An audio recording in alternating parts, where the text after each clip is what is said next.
ఉండాలి, తల ఈ మధ్యలోకే ఉండాలి. ఇప్పుడు చూడు అట్లా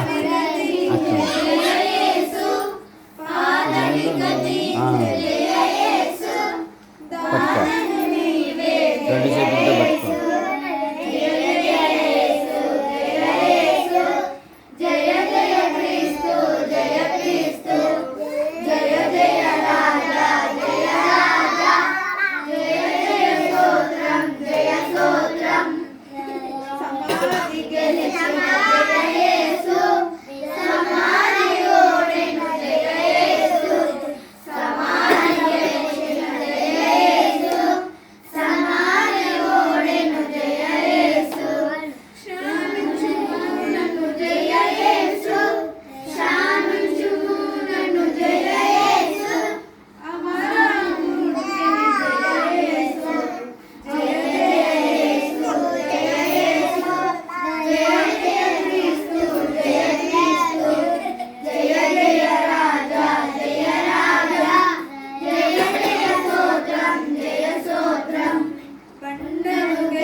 ఈ దినం ఒక ప్రత్యేకమైన దినం.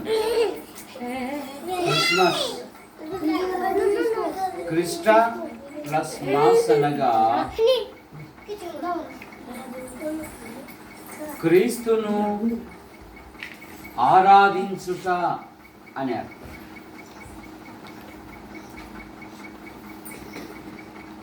మత్తయి సువార్త 1వ అధ్యాయములో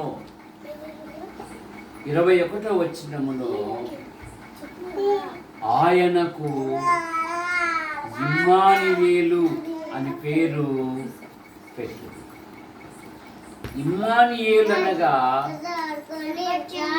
దేవుడు మనకు తోడు. దేవుడు ఆ గొర్రెల కాపర్లు ఏమంటున్నారంటే 2వ అధ్యాయము లూకాసు వార్త 15వ వచనములో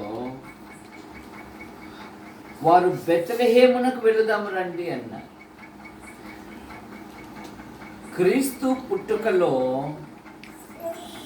తూర్పు దేశపు జ్ఞానులున్నారు.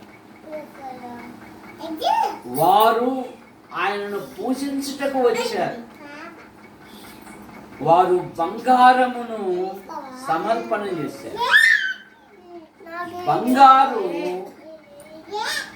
రాజరికమునకు గుర్తు. ఆయన యూదుల రాజు. 2వ మాట, వారు బోళము సమర్పించారు. ఆయన బలి అర్పణకు గుర్తు. ఎందుకంటే మానవుడు పాపములో పుట్టి, పాపములో పెరిగి, పాపములో జీవిస్తూ పాప పరిహారము కొరకై అనాది నుండి అనేకమైన ప్రయత్నములు చేయొచ్చు. మానవ ప్రయత్నములు దేవుని దృష్టిలో మురికి పేలికలు గనుక దేవుడే లోకమును ప్రేమించి యేసుక్రీస్తు నామములో ఆయన ఈ లోకానికి వచ్చాడు. ఆయన పవిత్రంగా జన్మించాడు, పవిత్రంగా జీవించాడు, ప్రజలకు మేలు చేశాడు. కాలము సంపూర్ణమైనప్పుడు ఆయన శిలువలో బలియాగమయ్యాడు. యేసు రక్తం ప్రతి పాపము నుండి మనలను పవిత్రులుగా చేశాడు. యేసుక్రీస్తు వారు ఎందుకు ఈ లోకానికి వచ్చాడంటే, 1 తిమోతి పత్రిక 1 అధ్యాయం 15 వచనములో, పాపులను రక్షించుటకు క్రీస్తు యేసు ఈ లోకమునకు వచ్చాను. ఎందుకు వచ్చాడు ఆయన? రక్షించుటకు వచ్చాడు. మన పాపముల నుండి, మన దోషముల నుండి, మన అపరాధముల నుండి ఆయన విమోచించుటకు వచ్చాడు. రెండవది, తన ప్రాణం పెట్టుటకు వచ్చాడు ఆయన. మత్తయి సువార్త 20:28లో, మనుష్య కుమారుడు పరిచారము చేయించుకొనుటకు రాలేదు కానీ పరిచారము చేయుటకును అనేకులకు ప్రతిగా తన ప్రాణము ఇచ్చుటకు వచ్చాడు. లూకా సువార్త 19:10లో, నశించిన దానిని వెతికి రక్షించుటకు ఆయన ఈ లోకానికి వచ్చాడు. యోహాను సువార్త 10:10లో, తన గొర్రెలకు నిత్య జీవమిచ్చుటకు ఆయన ఈ లోకానికి వచ్చాడు. నిజమైన క్రిస్మస్ ఏదంటే, యేసు ప్రభును మీ హృదయంలో చేర్చుకోండి. ఈ లోకపు చెడుగుల నుండి బయటపడి ఆయన కొరకు ఎప్పుడైతే జీవిస్తావో అదే నిజమైన క్రిస్మస్. ప్రేమించిన మా తండ్రి, బావను బట్టి, అక్కను బట్టి మీకు స్తోత్రం. అలాగే కుమార్తెలు వారి భార్యలు, కుమారులు వారి భార్యలు, వారి సంతానాన్ని బట్టి మీకు స్తోత్రం. క్రిస్మస్ నూతన సంవత్సరం సంతోషంతో జరుపుకుని మీరు సిద్ధం చేసుకున్న ప్రతిదిని ఆశీర్వదించండి. యేసు ప్రభువు నామములో ప్రార్థిస్తున్నాం తండ్రి, ఆమేన్. అందరికి వందనాలు.